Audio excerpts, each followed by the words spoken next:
lan moo gën a fës tey ci boppu yéenekaay yi. waaw xam naa ngir wax ci li gën a fës ci xëtu yéenekaay yi nga xam ne kon moom la ñu tànnal suñu mbokku internet yi. ba suba tey jii dañ koy tàmbalee kon yéenekaay bi nga xam ne moom mooy Vox Pop ñoom nag dañoo fësal seen xët bu njëkk li nga xam ne nag mooy ay nomination fële nga xam ne nag moom mooy kon. impôt et domaine Abdoulaye Diagne wàccee nañ ko fal ki nga xam ne moom mooy Jean Koné. dikkaat nañ it ci li nga xam ne moom mooy agenda bu 2025 gouvernement bi nag ñu ne teg na les premiers jalons démb ci conseil des ministres ki nga xam ne moom mooy jiite réew mi Bassirou Diomaye Faye woo leen nag ci daal ñu taxaw takku temm ngir nag lépp luy ay défi en tout cas ci wàllum économie ak wàllum social ak wàllum sécurité ñu xaar ca seen tànk tubéy ba nag jafe-jafe yi nga xam ne kon Sénégal ay sénégalais nekk nañ ci ñu mën leen caa génne soxna Fatima. mu nekk lu am solo mën nañ yéeg jàll ci enquête. yéen kay ñoom dañoo fësal seen xët bu njëkk ay kaso yi Sénégal yoo xam ne nag dañoo gis ne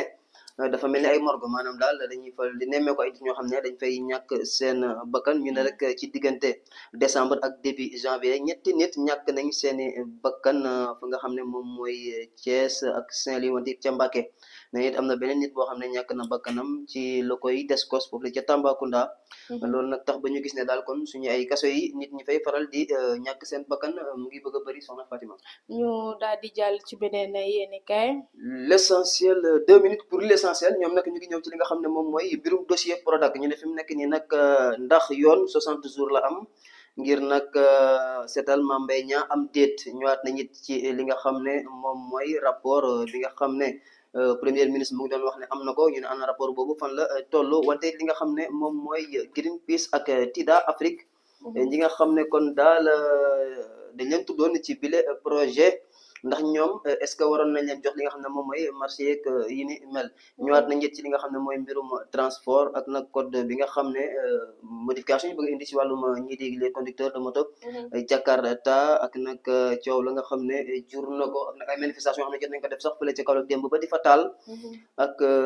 coow yoo xam ne daal kon am na ca li nga xam ne moom mooy 2 minutes l'essentiel kon loolu la xëyee ba suba tey ji ñu jàll ci direct news. ñoom dañoo fasal seen xët bu njëkk ki nga xam ne mooy ministre des affaires étrangères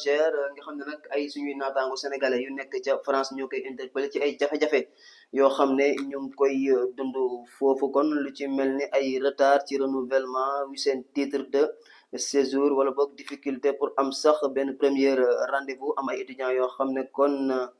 dañoo ay inscription kon pour ñu inscrire daf leen jafe yeneen ay problème daal yoo xam ne kon suñu naataango yooyu nekk ca France ñu ngi koy dund ba tax kon ñuy yëglu di woo ki nga xam ne moom mooy ministre des affaires étrangères bu Sénégal Yacine Fall mu dox ci ay jéego. ñu jàll ci li quotidien. ñoom dañoo fësal seen xët bu njëkk li nga xam ne nag mooy yokk yi nga xam ne dañ koo nemmeeku ci marché bi muy ay yokki njëkk loolu nag état ne mënu ko nangu njiit réew Bassirou Diomaye Faye di xam ne état mënul génne kon koppar yu bëri def ko ci njëg yi pour mu wàññeeku ba pare ñuy gis ne kon ay nit dañuy jooy ay njëg yu seer ci marché bi loolu daal nee na kenn mënu koo nangu soxna Fatima. ñu daal di jàll ci las. yéen kay ñoom dañoo dikkaat ci manifestation yoo xam ne kon bëri na te ñi nga xam ne ñoom ñooy dawal moto taxi Jakarta amal ko gannaaw nag bi ñu leen ne daal seen secteur boobu en tout cas dañ ko war a régulariser ñu ne nag en tout cas conditions ya ñoom daal lañ jàpp ne daal lu jafe la ca ñoom ba tax kon am ñoo xam ne dañ caa mer sax bay taal di def yi ni mel ki nga xam ne kon mooy laas yéen kay loolu la fësal ci xëtam bu njëkk ba suba tey ci ñu daal di ñëw ci les échos. yéen kay ñoom dañoo dikkaat ci mbirum Dora Gueye jafe-jafe bi nekk diggam ak jafe-jafe yoon ak ki nga xam ne mooy Zakirullah Sow ñu ne nag ay avocat yu Dora Gueye saisir nañ chambre d'accusation ba ci mbirum moom la wante ñëwaat nañ ci mbirum rationalisation des dépenses ak priorisation bi ñu war a amal ci daal ni ñu war a utiliser daal ressources publiques yi premier ministre Ousmane Sonko nag mi ne dafa centraliser lépp luy dépense d'investissement ngir nag kon xanaa gën a mën a ñoŋal li nga xam ne kon mooy liggéeyu gouvernement bi soxna Fatima. ñu ñëw ci l'éveil. yéen kaay ñoom dañoo fasal seen xët bu njëkk càdd ak mbir mu fa xaw démb ay tiir daal ay coup de feu ay soox daal yoo xam ne. nemmeeku nañ ko fa dégg nañ ko fa mu jege li nga xam ne moom mooy palais de la république wante nag ñi nga xam ne ñoom ñooy waa nguur ga nee nañ situation bi. mu ngi sous contrôle maanaam daal kenn bu mu tiit kon daal bu dee daam ñu doon jort ne ab coup d'état dafa doon waaj am kon mu jéewul am soxna Fatima. ñu ñëw ci Walf Quotidien. ñoom dañoo fasal seen xët bu njëkk Mame Birame Wathie di journaliste nekk itam foofu la ca Walfadjri am ab livre boo xam ne da kaa bind la jeunesse prend le pouvoir la ko dippee. muy loo xam ne nag bu ma juumul cérémonie dédicace mu ngi war a am samedi dikkaat nañu ci li nga xam ne moom mooy maire bi nga xam ne Jakarta maan yi dañ koo maire ba futu ba sax kon di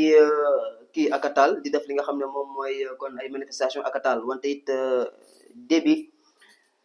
Mahamad Déby mi nga xam ne moom mooy njiital Tchad fi mu nekk nii ñu ne nag ab attaque armée moo ko visé attaque boo xam ne nag kon mu jëwal am moom lañu doon wax sànq wante it ab innovation boo xam ne nguur gi da ko indi ci conseil des ministres di ñëwaat nag ci li nga xam ne ay dogalu conseil des ministres la wante taxaw di ko def format vidéo ki nga xam ne mooy porte parole di gouvernement. ñu yegg ci kaw tribune. yéen kay moom lañ koy jeexalee sax ñoom dañoo dikkaat ci situation économique bi nga xam ne nag ñu ne dañoo gis ne daal dafa xaw a sooxe ak nag ay grève yoo xam ne bëri na ci réew mi ba sax ñu ne où va le Sénégal ana fan la Sénégal jëm waxit nañ li si mel ne ay yokku denrées première nécessité chômage bi nga xam ne yokku na jakartamaan yii di jooy ay chauffeuru taxi yoo xam ne ñu ngi takk ay brassard rouge loolu daal tax ba gis ne daal ñu ne fi mu nekk nii kon jafe-jafe yi bëri na si réew mi soxna Fatima xam naa foofu la ñu koy rek jeexalee kon ba en tout cas beneen yoon ak beneen xibaar soxna Fatima. alors am na solo bu